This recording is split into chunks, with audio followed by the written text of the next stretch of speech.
L'état civil, c'est aussi un aspect capital qui devrait commencer tout d'abord au moment d'arriver, au lieu d'attendre jusqu'au dernier minute. Quels sont les dangers auxquels les femmes et les filles font face lorsqu'elles sont contraintes de fuir en urgence? Une personne qui n'est pas une identité légale, ça veut dire qu'ils n'ont pas affilié à un pays, on peut le dire. Quelqu'un qui n'a pas même l'acte de naissance, vous voyez, ça amène beaucoup de problèmes dans la vie.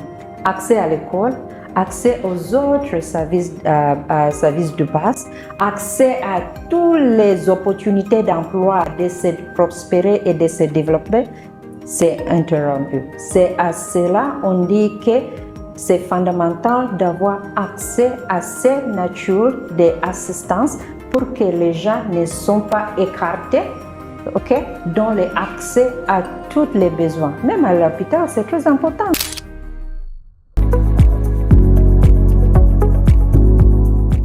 L'idée de considérer l'identité légale comme une infrastructure au même titre que l'eau, l'abri ou la santé constitue un véritable changement de paradigme. Aujourd'hui, l'identité légale est reconnue comme une clé d'accès essentielle, puisque sans cette clé d'accès, toutes les autres réponses humanitaires perdent en efficacité. Sans reconnaissance juridique, une personne devient invisible au système d'aide, elle devient invisible aux politiques publiques et invisible justement à la justice. Donc pour pouvoir réclamer ses droits, que ce soit le droit à la santé reproductive ou sexuelle, que ce soit le droit à l'éducation ou à l'inclusion socio-économique, il faut pouvoir être reconnu juridiquement. Il faut pouvoir exister aux yeux de l'État et des institutions. Et c'est le sujet que nous allons aborder dans cet épisode avec Maclean Natugasha. Maclean est une figure de proue de l'action humanitaire. Aujourd'hui, elle est directrice pays du Conseil norvégien pour les réfugiés au Mali, NRC. Donc, elle supervise des opérations d'urgence dans des contextes de déplacement massif et elle œuvre à la protection et à l'assistance juridique aux populations affectées par les crises. Sous sa direction, le NRC Mali déploie des initiatives stratégiques pour répondre à une crise qui touche aujourd'hui près de 3,8 millions de personnes en 2026. Bonjour Maclean, bienvenue dans Voix et Impact et merci d'être avec nous pour célébrer la Journée internationale des droits des femmes, placée sous le slogan « Droit, justice et action ». Chaque année, le 8 mars, nous célébrons la Journée internationale des femmes, nous célébrons les droits des femmes, que ce soit le droit à la santé reproductive ou à la justice. Mais cette année, nous allons poser une question plus fondamentale. Et si l'état civil était la première réponse humanitaire? Vous êtes spécialiste dans l'assistance et la protection aux populations affectées par les conflits et directrice pays du Conseil norvégien pour les réfugiés au Mali. Donc, j'aimerais commencer par ceci. Que vous inspire droit, justice et action pour la Journée internationale des droits des femmes 2026? Merci beaucoup, Hawa.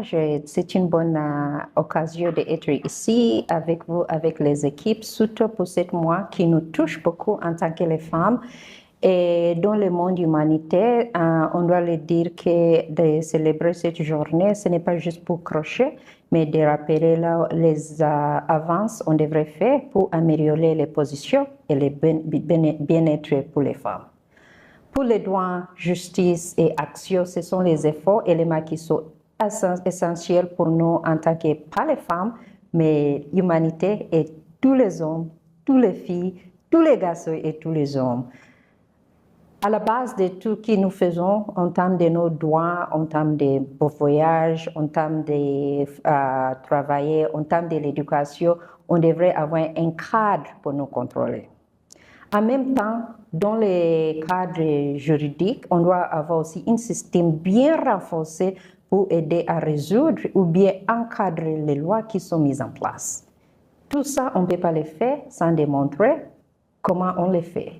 C'est pour cela le point d'action vient de nous pousser, de nous rappeler que tout ce qui est écrit sur les papiers, dans les textes, doit être appliqué dans les vies pour améliorer la vie de nous tous, n'importe où on se trouve. On pourrait être les communautés déplacées, mais on pourrait être les communautés hautes. En même temps, on pourrait être dans un contexte là où il n'y a pas les déplacements. Mais tout ça, il faut que nous avons les textes en place qui sont appliqués et qui démontrent qu'on peut avoir les confiances, surtout nous, les communautés publiques, on peut avoir les confiances aux nos autorités et aussi les personnes qui mettent en place tous ces textes en application. Ça, c'est mon réponse. Ok, merci pour votre réponse. Et dans votre expérience auprès des personnes déplacées, quels sont les dangers auxquels les femmes et les filles font face lorsqu'elles sont contraintes de fuir en urgence? Et qu'est-ce qu'elles subissent concrètement avant la prise en charge? Dans tout cela, je dois aussi passer mon message de réconfort toutes les femmes et les filles qui se trouvent dans cette condition. Quand les personnes sont forcées de quitter la maison, il y a les aspects critiques qui les forcent. Ça pourrait être un conflit armé, ça veut dire qu'ils vont ils vont voir les choses qui ne sont pas acceptables. Et en même temps, ils seront forcés de laisser toute la vie qu'ils ont construite pour toutes ces années, de recommencer à zéro. Ce traumatisme qui commence même avant de quitter le lieu, il faut reconnaître que ça crée beaucoup de problèmes. Physiquement, nous avons rencontré quelques femmes et la famille qui quittent sans avoir quelque chose à boire, sans avoir quelque chose à manger. Parfois, ils prennent la petite habits pour marcher les longues distances et ça les fatigue, ça crée des problématiques physiques chez ces personnes. Autre problématique que nous voyons pendant la fuite, c'est en tout cas les vulnérabilités avec l'exposition à tous les aspects liés aux protections. Il y a même les femmes qui subissent les aspects de violence. Ça pourrait être violence physique, violence sexuelle. Ils arrivent même à articles sont volés et pendant cette fuite, ils sont même forcés d'être séparés de leur famille. On a raconté l'histoire de quelques femmes qui, à un moment, ils n'arrivaient pas à trouver les enfants pendant cette période. Il y en a qui ont vu la membre des familles, l'approche est en train d'être tuée. Ça, ce sont les conséquences qu'ils vivent avec. Au moment où ils arrivent dans un nouveau endroit, sans préparation, parce que c'était une fuite qui n'était pas préparée, ils arrivent dans un endroit, ça pourrait être un site déplacé ou bien dans les communautés hautes, ils doivent commencer à zéro. Chercher là où d'avoir un abri. Chercher là où à se connaître, d'avoir la papier juridique mis en place. Chercher quoi à manger, les boulots, les écoles pour leurs enfants. C'est beaucoup de choses qui tombent sous leurs épaules et parfois ça arrive au moment où ils fuient sans même les ressources pour les aider à commencer. Et même après, on a trouvé que ça prend du temps d'être établi. Et lorsqu'ils sont établis, avec le secours des organisations humanitaires qui donnent le soutien, les premiers secours ou bien les nourritures et l'assistance pour quelques mois, ce n'est pas durable. Comment les accompagner pour qu'ils sortent de cette condition de déplacement? Ils arrivent d'être réconfortés en savoir qu'à un moment, si je souhaite retourner, je peux retourner tranquillement chez moi. Et au cas où je décide de rester ici, comment les conditions peuvent être aménagées pour que si je vais travailler ici, si mes enfants peuvent continuer de faire des écoles ici, ils peuvent les faire. Et si je vais aller dans un autre endroit là où je me trouve plus sécurisé, j'ai besoin de tous les soutiens et il faut que je ne suis pas abusée à cause des manques de ressources. D'accord. Et lorsque ces personnes arrivent sur vos sites, concrètement, quelle est la première aide que NRC leur apporte? Heureusement, nous sommes dans une communauté humanitaire, c'est un écosystème qui marche bien. On collabore avec beaucoup des acteurs. En tant que NRC, nos mandats, c'est de travailler avec les gens qui sont déplacés. Lorsque nous avons de nouveaux arrivés, on se mobilise très vite de construire les équipes qui peuvent aller soit équipe NRC ou bien avec les autres partenaires pour aller et faire les premières évaluations des besoins. Et sous les bases de ces premières évaluations des besoins, ça nous aide à faire ressortir les recommandations, quel soutien apporter. Ça pourrait être le soutien à accès au l'eau, ça pourrait être de donner les abris d'urgence ou bien les abris un peu durables, ça pourrait être la nourriture, nutrition, protection. On fait ressortir tous ces besoins et puis on arrive à encadrer. On amène avec les autres organisations puis faire les refracements. Il y a des aspects là, en tant qu'NRC, on ne fait pas, surtout les protections spécialisées dans les aspects violence basée sur les gens. Et ça veut dire qu'on doit identifier les acteurs qui ont cette capacité de s'assurer qu'ils amènent le soutien aux ces femmes ou bien ces personnes qui sont impactées de recevoir l'accompagnement et le soutien. Nous, en tant que NRC, on est le secteur là où nous sommes spécialisés. En tant qu'accès aux documentations civiles, on trouve qu'il y a beaucoup de gens qui fuient. Parfois, leurs dossiers ne sont pas dus, ils n'ont rien. Comment on les aide à rétablir cet accès à leur dossier? Comment on les aide avant que les enfants, au moins, ça leur accès à l'école ne sont pas tellement interrompus pour qu'ils continuent d'aller à l'école. Ces interventions, on les fait. On fait aussi les constructions et réhabilitations des abris, plus aussi les constructions et réhabilitations pour les points d'eau. En même temps, on fait aussi dans le secteur qui s'appelle la sécurité alimentaire, là où on aide accès parfois aux assistances en termes de cash pour les donner l'argent pour que ces débris de trouver quelque chose à manger, ça l'aide. On les accompagne dans les accès aux terres pour faire l'agricole, à bétail pour qu'ils commencent à faire les activités des substances. Ça, ce sont les manières où on arrive à accompagner ces personnes lorsqu'ils sont arrivés chez nous, sans oublier les plus importantes, les accès ou bien assistance au psychosocial. D'accord, la prise en charge psychologique. Exactement. C'est les bases, en tout cas, comme j'avais dit avant, c'est les gens qui vivent beaucoup des cas qui ne sont pas gérables. Et lorsqu'ils ont forcé des fuites, on trouve qu'ils voient comment les gens sont en train d'être tués. Ça, on ne peut pas les cacher. On voit comment il aussi l'humanité, un aspect de l'humanité un peu brisé. Tout ça, ça crée, et ce n'est pas juste les femmes, hein, et surtout les enfants. Ils vivent avec toutes ces images qui restent avec eux. Comment les aider en donnant les premiers secours à prise en charge psychosociale pour qu'au moins ils commencent à gagner la confiance en eux-mêmes et comment ils commencent aussi à rétablir la vie. Ce n'est pas, on a vu qu'il y a les gens qui prennent beaucoup de temps. Et c'est tout à fait normal. Il faut que nous avons en tout cas notre collègue, les staffs qui sont formés et qui connaissent comment accompagner les femmes et les filles et même les enfants qui ont ce besoin en termes de prise en charge psychosociale. D'accord. Et NRC est l'une des rares organisations internationales à faire de l'assistance juridique un pilier de son mandat humanitaire.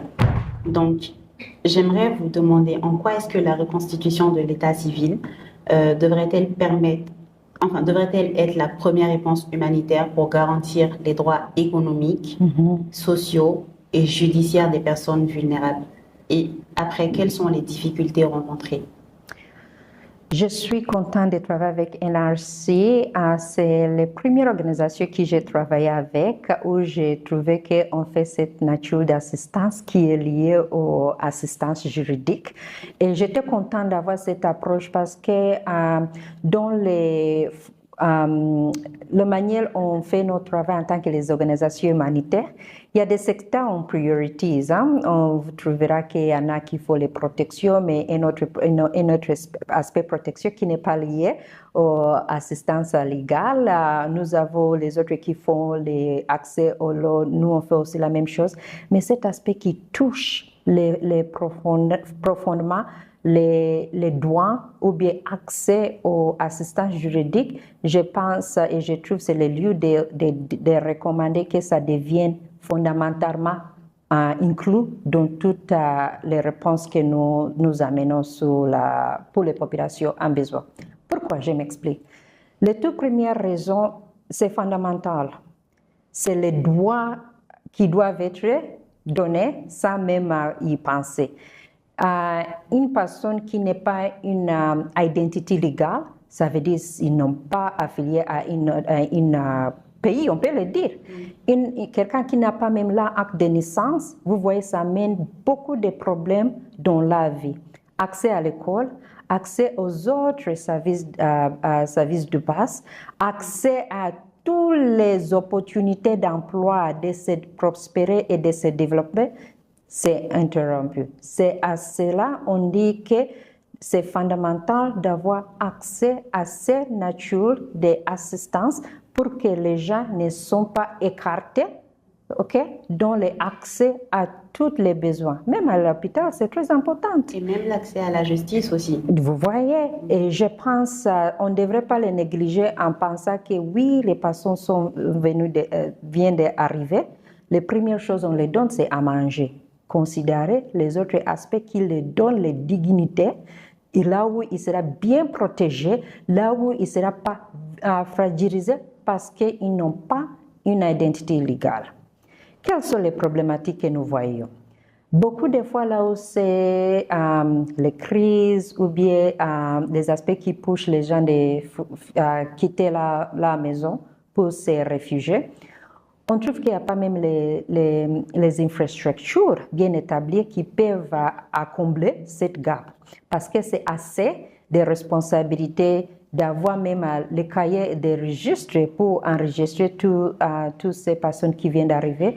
Il y a même beaucoup de choses, il y a les endroits là où même les services ne sont pas sur place, les structures physiques, en même temps aussi les acteurs ou bien l'état civil, les représentants ne sont pas sur place. En même temps, lorsqu'ils sont sur place, ils sont tellement éloignés. Et ça amène un autre problème, là où les populations ne peuvent pas se déplacer elles-mêmes parce que ça a besoin des moyens d'y arriver. Et lorsque ça arrive comme ça, les populations sont en difficulté. Il y a même les dossiers qui sont tellement... Il n'y a pas la digitalisation. Ça veut dire que tout est classé dans les papiers et puis ça reste là-bas. Les risques de les perdre, c'est plus grand. Et l'autre problématique que nous avons à confronter, c'est en tout cas le manque de connaissances, les valeurs pour quelques personnes. Ce n'est pas juste les déplacer, même aussi dans les villages, les endroits tellement reculés, les gens qui n'ont pas les consciences que c'est très important de savoir, d'avoir ces informations, mais en même temps de faire tout pour que vous êtes enregistré et que vous avez votre acte de naissance tout d'abord, qui va vous amener d'avoir les autres papiers légaux alors que vous allez continuer à grandir. Et cet manque de connaissances, ça crée beaucoup de problèmes et les enfants, ils se trouvent dans une situation difficile. Et lorsqu'ils vont commencer maintenant avec les parents pour commencer de suivre les dossiers, c'est important, mais aussi ça coûte cher. Oui. Presque double coût qu'ils auraient évité s'ils savaient et les utiliser à temps. C'est clair. Et vous faites tout ça à travers ICLA? On fait tout ça à travers notre secteur qui s'appelle assistance légale et conseil juridique. Et nous avons les équipes bien formées qui maîtrisent bien les aspects légaux et les textes qui encadrent cette nature, mais on ne les fait pas seuls. On a la chance d'être bien accompagné par les directions nationales d'état civil et avec aussi les tribunaux plus les mairies, là où on signe les protocoles de collaboration pour nous aider en tout cas d'avancer dans ce travail. Nous avons arrivé à réaliser tous ces avancements jusqu'au point de livrer les actes de naissance tout d'abord à cause de cette collaboration et cet accompagnement. Et il n'y a pas un endroit que nous avons même appelé le directeur national de la DINEC qui n'a pas répondu à notre demande. Et je pense que c'est cette nature de la collaboration qui nous aide en tant qu'acteurs plus les autres partenaires de réaliser cette nature des activités. Merci. Oui, et c'était justement la prochaine question, c'était de savoir comment ICLA aide concrètement les femmes et les filles à régulariser leur situation. Sur ça, je peux ajouter en disant que surtout ICLA, ce secteur qui s'appelle ICLA, beaucoup de fois on donne l'assistance individuelle. Et Assistance individuelle. individuelle, oui. Et ça, cette assistance individuelle, ça veut dire quoi? Ça veut dire d'identifier les manques de la papier ou bien la dossier. En même temps, on les accompagne pour aller juste au niveau des autorités concernées. Ce niveau d'accompagnement, c'est ça qui aide aussi de motiver les gens de savoir quelle est l'importance d'avoir ce dossier. Deuxièmement, aussi, avec ces collaborations que nous avons avec les autorités sur place, ça nous aide à assister avec les aspects logistiques. Par exemple, dans les endroits, les sacs, jusqu'au niveau du Koro, à Songo, à Menaka, là où nous sommes, on arrive à acheminer logistiquement les cahiers nécessaires, tous les registres nécessaires pour que au moins tous ces bureaux d'état civil au niveau régional et SAC, ils ont les matériaux pour travailler. On a aussi fait tout ce qui est possible de s'assurer que le kit qui est lié d'avoir là où les autorités peuvent travailler l'état civil, même les tables bords, même les chaises, on arrive à fournir tout cela. En même temps, je dois aussi insister que parfois, on arrive à faire une mobilisation générale, là où on facilite les autorités de se déplacer et faire l'enregistrement ensemble. Ça, c'est pour ramener les services auprès de la population. Au lieu d'avoir les gens qui viennent goutte à goutte, les distances très longues, on fait les campagnes. Avec ces campagnes, on fait les sensibilisations. On amène aussi les responsables d'état civil qui viennent de trouver les populations et sur place, ça aide aussi de gagner le temps. Oui. Et financièrement, ça nous aide en tout cas de combler ces gaps. Et lorsque tout cet enregistrement est fait une seule fois, ils amènent leur dossier en tant que les responsables d'état civil pour aller travailler sur les documentations légales. Et après, quand tout est prêt, c'est les autorités qui nous appellent de maintenant préparer comment aller les récupérer et revenir et donner les papiers aux personnes concernées. Et je pense que ce type d'assistance, je voulais dire que ce n'est pas nécessaire de penser que c'est un aspect lié au développement. C'est un aspect qui devrait commencer dès que les gens arrivent sur place. Parce que même pour donner l'assistance, il faut qu'il y ait un niveau d'identité. Et après l'assistance d'urgence, ça ne s'arrête pas là-bas. Il y a aussi les prochaines étapes pour plusieurs années. Y penser de démontrer aux populations que votre vie elle est tellement valorisée, en toute dignité.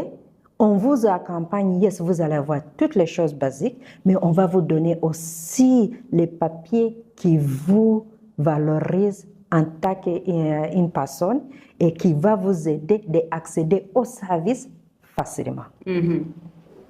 Tout ça, c'est inclus dans l'identification mobile. Exactement. Et en plus des activités mobiles, c'est aussi, on les fait individuellement pour les personnes qui ne peuvent pas être mobilisées dans les campagnes globales. D'accord. Merci. Merci beaucoup. Alors, Maclean, est-ce que le système d'état civil actuel est adapté au contexte de crise prolongée? Est-ce qu'il faut envisager un système numérique qui garantit une existence juridique intacte, même en cas de perte des documents? Un système numérisé, c'est absolument nécessaire. Tout d'abord, nous sommes en 2026, n'est-ce pas? Nous sommes même au niveau là où nous sommes rentrés dans les ERA des intelligence artificielle. Ça veut dire que nous sommes tellement avancés en termes de digitalisation et au moment où nous sommes, c'est tout à fait nécessaire que les documentations civiles et légales soient numérisées. Mais avec toute prudence, de s'assurer que les protections des données liées à toutes les personnes qui utilisent ce service sont bien protégées. Pourquoi ça c'est très important? Les manipulations ou bien d'abus liés aux données personnelles, on voit que ça cause beaucoup de problèmes, même les problèmes légaux. Et c'est là, il faut qu'on mette en place un système numérisé qui peut aider à protéger les gens, mais en même temps qui va faciliter la vie. Comment ça va faciliter la vie? Les aspects d'accélérer le processus, parce qu'avec la digitalisation, il y a une opportunité de faire les choses vite. Deuxième avantage de digitalisation, à longtemps, ça coûte moins cher.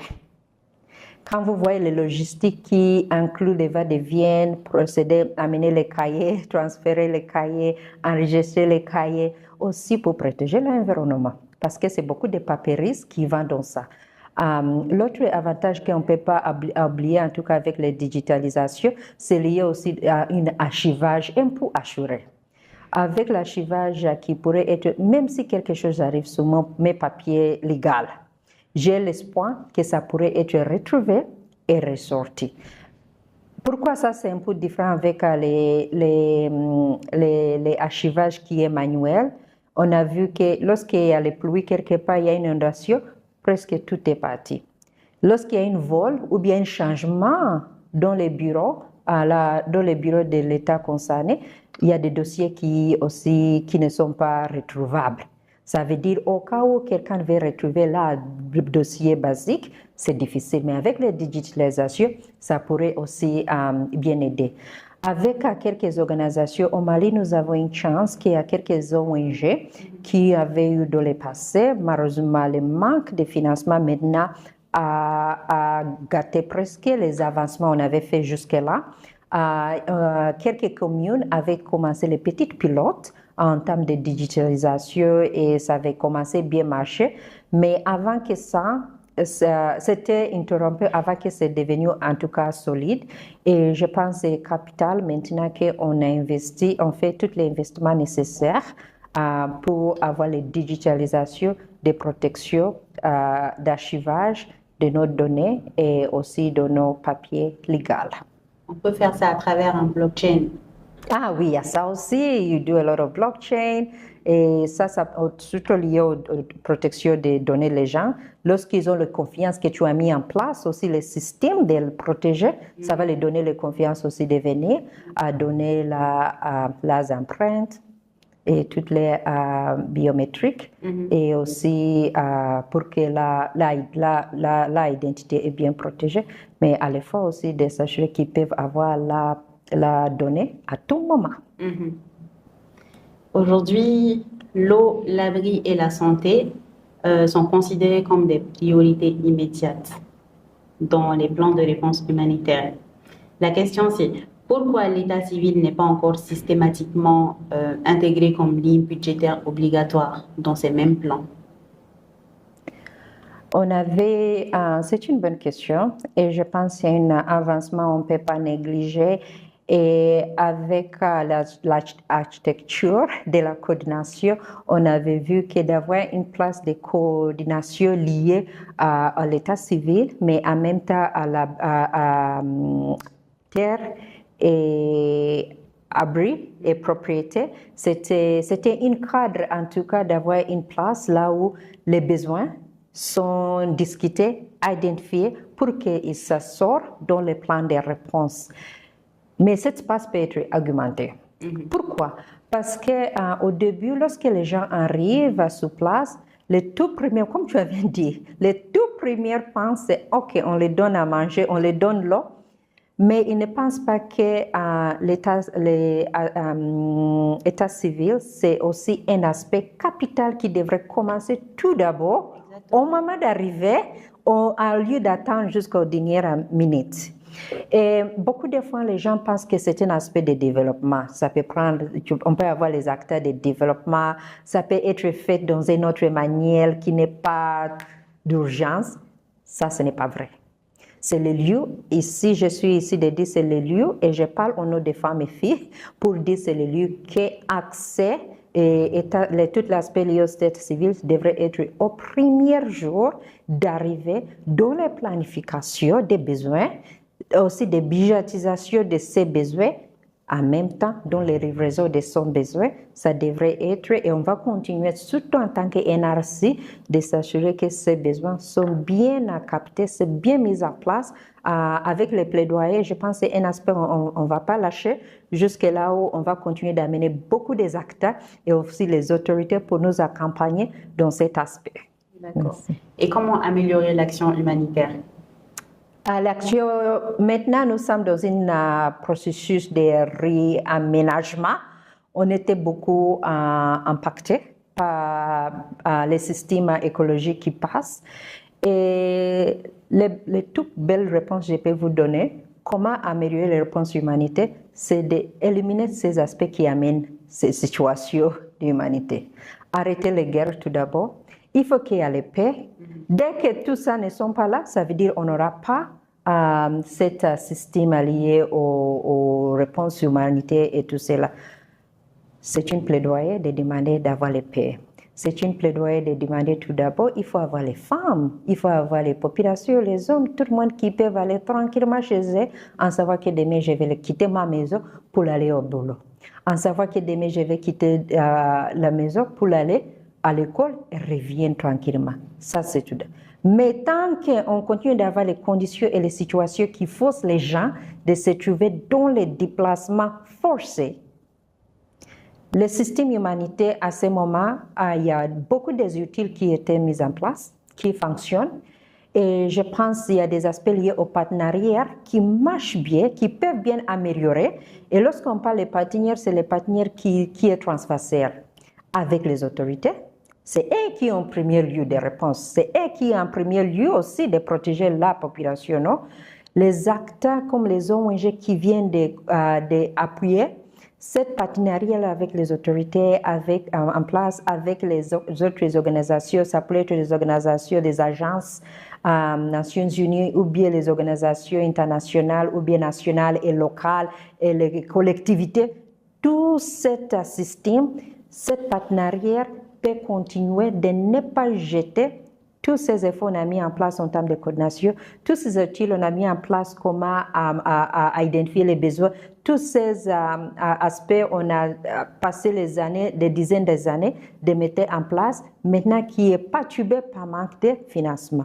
On peut être créatif et je pense avec les penses qui sont en cours, de repenser les systèmes de réponse d'urgence et en plus humanitaire, c'est une bonne place d'améliorer comment on fonctionne et comment on amène les réponses.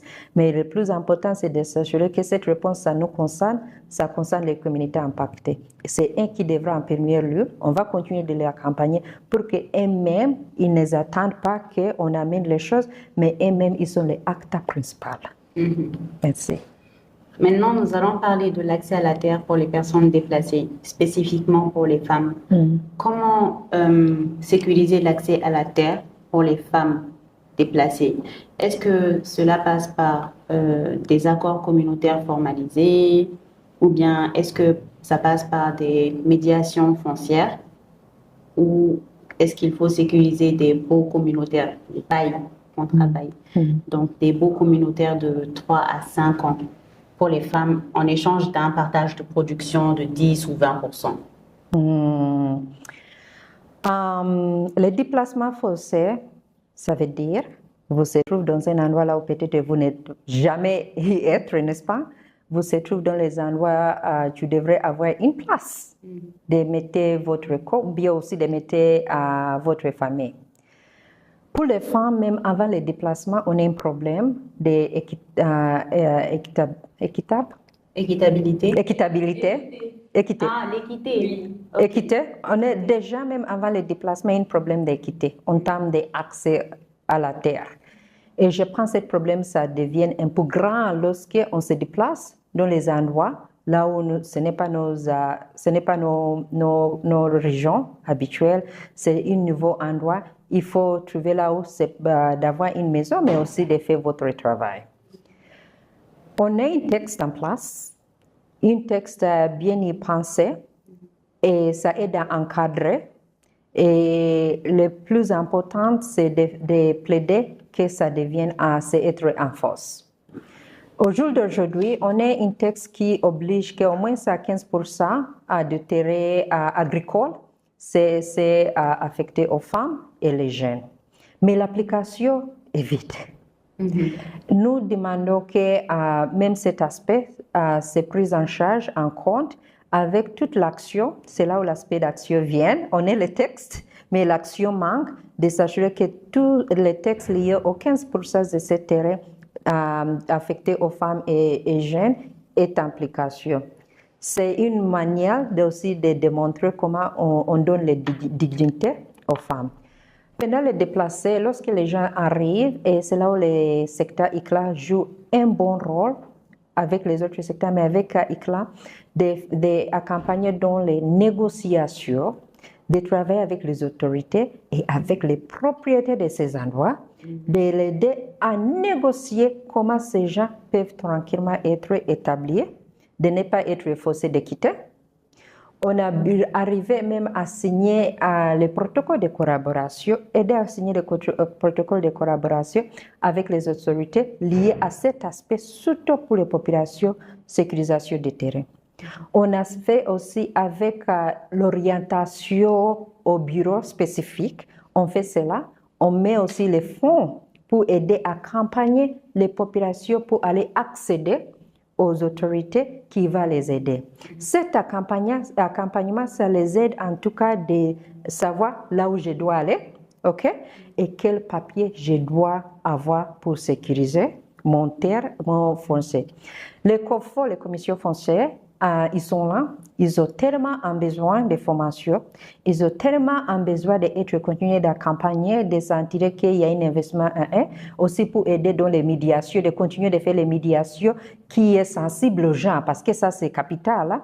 Un niveau de médiation, là où il y a un conflit sur le terrain, les confrères ont la capacité, déjà du fait que nous avons, c'est institutionnalisé, c'est de continuer de leur donner toutes les capacités pour qu'ils arrivent à faire le travail pour améliorer l'accès et les protections des terrains. Récemment, j'étais à Tombouctou, j'ai oublié les sacs, les communes, les noms des communes là où j'étais. Les femmes étaient tellement heureuses parce que c'est une coopérative qui était établie en 2000. Ils avaient travaillé pour presque 7 ans, mais si je rappelle, lorsque j'étais là en 2025, ils avaient jusqu'à 2022-2023, ils travaillaient sur un terrain qu'ils disaient que c'est le préfet à l'époque qui l'avait les donné, verbalement. Ils ont bien fait du fait qu'ils ont même commencé à faire produire les agricoles. Ils ont commencé même à transformer tout cela et faire le packaging. Mais apparemment, un jour, comment ils ont appris ça? Je ne sais pas. Mais ils ont appris qu'il y a une organisation qui s'appelle NRC. Il y a une équipe qui aide dans la sécurisation des fonciers. Ils ont pris le courage. La présidente elle-même était venue à chercher l'équipe de NRC à notre bureau de Tombouctou. Ils exprimaient leurs besoins. Ils ont dit, voici, on ne se sentit pas sécurisé. Bien qu'on a utilisé presque pour 7 ans, c'était donné à nous. On mange, on cultive, on mange, mais on ne sait jamais. À un moment donné, ça peut être retiré. L'équipe NRC a enregistré, comme on le fait, les camps. Ils ont commencé d'étudier, ils ont travaillé. Le moment où j'étais allée signer, ils ont même venu avec la document foncier pour montrer comment ils sont tellement heureux que finalement, ils peuvent bien dormir. Et le président me disait que, tu vois, même maintenant, à l'époque, on cultivait jusqu'à les légumes et tout cela, mais maintenant, nous avons les visions d'avoir... l'avoir les cacao ou bien l'avoir les... Exactement. Ils pensent tellement loin parce que ça les donne. Ils peuvent dormir tranquillement parce que le document, il y a un document qui établit que ça appartient à eux comme une coopérative. Et vous voyez, ils veulent continuer de cultiver. Aussi, c'est une manière de se développer économiquement. Et je voulais utiliser cet exemple pour accentuer pourquoi c'est très important d'appliquer ces textes et aussi du fait que l'investissement, ça revient à nous en tant que population, les femmes qui ont accès à terre, qui peuvent utiliser la terre, on utilise les terres, c'est nous qui vont cultiver, non? On utilise bien les terres, on nourrit pas nous seuls, mais on nourrit notre communauté et c'est là où l'application des textes on commence avec les 15, on voulait augmenter après. Ça aussi, ce n'est pas, it's not denied. Ça aussi, On le demande? Non, ce n'est pas, on ne se limite pas jusqu'à 15%. On veut qu'en tout cas, à venir, on commence à augmenter parce qu'on voulait être, c'est une base de se développer économiquement. Il y avait des efforts. L'année passée, 2025, à la fois, on a travaillé avec les partenaires clés pour arriver à faire sortir une guide. Je dis ça avec un sourire parce que c'est une réussite liée, c'est une orientation guide qui va orienter comment appliquer ce texte qui est en vigueur. Et je pense du fait que même les autorités ont donné NRC cette place de développer cette guide, ça démontre le niveau des partenariats et ça démontre dans un côté comment il veut en tout cas réaliser cette application. Les seules choses qui manquent, c'est des vulgarisations jusqu'au niveau des communes. Ça, c'est très important parce que cette guide, ça aide à transformer qu'est-ce que sous les textes et comment les appliquer avec l'accompagnement des COFO, juste avec les collectivités, jusqu'à tous les niveaux des communes. Dès qu'on va arriver à ce niveau, ça sera une bonne réussite et moi j'ai envie de voir cette réalisation. Il faut que ça ne prenne pas 10 ans, il faut que ça prenne moins d'un an pour le vulgariser et arriver à réaliser ce texte nous-mêmes en tant que l'État que nous avons mis en place pour les femmes d'accéder au terrain. D'accord. Merci beaucoup. Maclean, comment sécuriser l'accès à la terre pour les femmes déplacées? C'est une belle chose qui est déjà en termes d'encadrement juridique. Nous avons un texte en place et déjà ça c'est une fondation qui est capitale. On va l'utiliser pour avancer cet aspect d'accès aux terres. Les textes disent quoi? Les textes disent que 15% des terrains agricoles doivent être affectés aux femmes et les jeunes. Au jour d'aujourd'hui, ce texte n'est pas faussement en application. Et en tant que NRC, on a travaillé avec quelques acteurs, partenaires ONG, mais aussi avec les DINEC, avec les autorités. On a mis en place une guide qui va orienter comment appliquer ce texte. On a jugé que c'était utile d'avoir cette guide parce que le texte est tellement, les langues légales, c'est tellement fort pour tout le monde de comprendre, même une femme ou bien un homme dans le village qui n'est jamais allé à l'école. Mais comment transformer le fait qu'il peut bien comprendre qu'est-ce qui existe et comment je peux le demander lorsque je n'ai pas donné et où je peux aller pour s'assurer que dans mon commune éloignée quelque part, qu'on arrive d'appliquer cela. Et cette guide maintenant, c'est en force. NRC a joué un rôle capital dans les formulations et maintenant, on s'engage de les vulgariser jusqu'au niveau de la commune. On sait qu'on ne les fera pas seul. On sera avec les autres acteurs, mais on sera avec les communautés. On va diffuser, et ça c'est très important, les messages de sensibilisation dans les langues que les gens peuvent comprendre, les langues multilangues. Et lorsque ça s'est fait avec les autorités, on sait que nous avons déjà une structure en place avec les COFO, les commissions foncières. C'est un des points d'entrée de s'assurer qu'eux-mêmes prennent cet engagement en premier lieu. Et aussi, on va continuer de faire les plaidoyers pour qu'ils soient bien formés, ils aient des ressources adéquates pour qu'ils arrivent à mettre en place cette guide. Aussi, des réalisations que les 15% des terrains agricoles, c'est affecté aux femmes et jeunes. Notre souhait est que ça va très vite. Parce qu'avec le guide est là pour faciliter le processus. Et maintenant que nous avons le guide, c'est de s'assurer que ce n'est pas nous qui les faussent, mais c'est les populations elles-mêmes qui en premier lieu, parce que c'est eux qui sont les actrices, c'est eux qui ont affecté, c'est eux qui aussi vont rester lorsque nous tous vont se retirer. Mais toutes ces informations capitales vont rester avec eux. Toutes ces ressources aussi vont rester avec eux et ils vont continuer d'encadrer aussi les générations à venir et toutes les ressources naturelles et informations dispensées à eux, ils vont les transformer. Et j'ai envie de voir le moment où tous ces produits agricoles à une grande échelle vont commencer de se faire voir et nous tous on va fêter. Merci beaucoup. Merci. Oui, lorsqu'on avait produit cette SP-loi, c'est le lieu aussi de remercier les autorités et les services techniques qui nous accompagné. Ça démontre le niveau de confiance, des partenariats aussi stratégiques dans ce sens. On a travaillé avec les SP-loi Nous sommes arrivés à cette réussite parce que NRC était dans les bonnes mains avec les autorités concernées. Merci beaucoup. Merci. That's not great. Il y a un partenariat stratégique entre NRC et l'ONG Femmes et Développement. Donc, comment est-ce que vous voyez cette nouvelle collaboration? Ah oui, je pense que tout le monde qui maîtrise Femmes et Développement devrait être en partenaire avec. Et lorsqu'il y a une partenaire qui fait le bon travail, qui est là pour promouvoir les lois et aussi les droits. Notre loi. Les droits pour les femmes, c'est très capital pour nous de travailler avec cette partenaire qui maîtrise et qui ont les techniques et aussi qui est bien ancré. Oui. Qui sont bien ancrés au niveau communautaire. En tant que NRC, c'était une partenaire stratégique. Ça s'est produit sous le papier en 2025, mais ça a commencé bien avant. Il y avait des endroits où on travaillait en termes des ateliers stratégiques. On était là et FEDE n'a jamais, lorsqu'on les invitait dans les ateliers stratégiques des NRC annuels, FEDE était là. En même temps, je pense que c'est une stratégie qui va nous aider en tant que NRC tout d'abord de mieux faire parce que nous sommes avec un ACTA qui est bien formé, qui est bien ancré,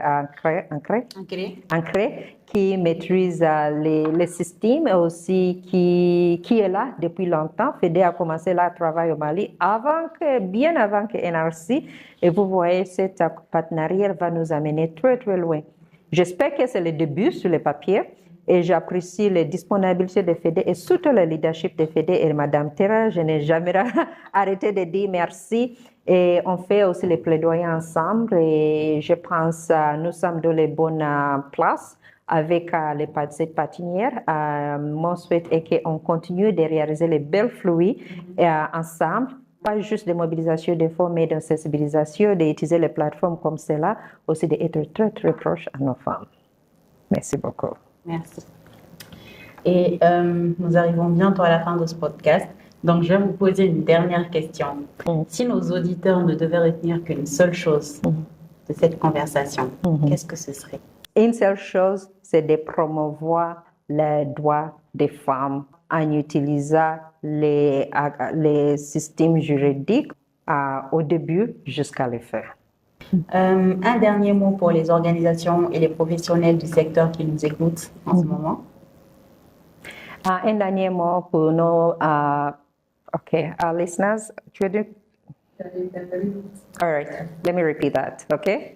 Yeah, mais c'est pour un dernier mot qui, pour la campagne, c'est dire qu'on devrait continuer ensemble, mais en réfléchissant comment NRC, l'équipe est là, on démarre avec nos interventions, on avait planifié au début de l'année et comment on a clôturé l'année de 2025. On avait commencé avec une cible de personnes à être touchées, les 23,191. And we ended the year having served 21,270 people, which brings us to approximately 91% of people reached. Une bonne réalisation. Nous espérons qu'en 2026, les chiffres, les cibles, cela bien à publier à bientôt. Notre souhait, c'est de dépasser cette 91% pour réaliser 100% pour 2026. Merci beaucoup. Merci beaucoup, Mathilde. Yeah. Vous êtes une femme inspirante et c'était un plaisir de vous avoir ici dans Voix et Impact. Merci pour cet échange riche et exceptionnel. Merci pour l'invitation et toute l'équipe derrière les machines. Merci. Ce n'est pas un travail facile et merci pour l'accompagnement. Et Aïssatou qui a créé les liens. Merci beaucoup à Aïssatou également. Qui a créé les liens et tout cela. J'espère que ce n'est pas les seules opportunités avec d'autres partenaires stratégiques. NRC. On espère aussi. On continue. Nous sommes ensemble, non? On est ensemble. Very good. Merci en tout cas. Merci beaucoup. Oui.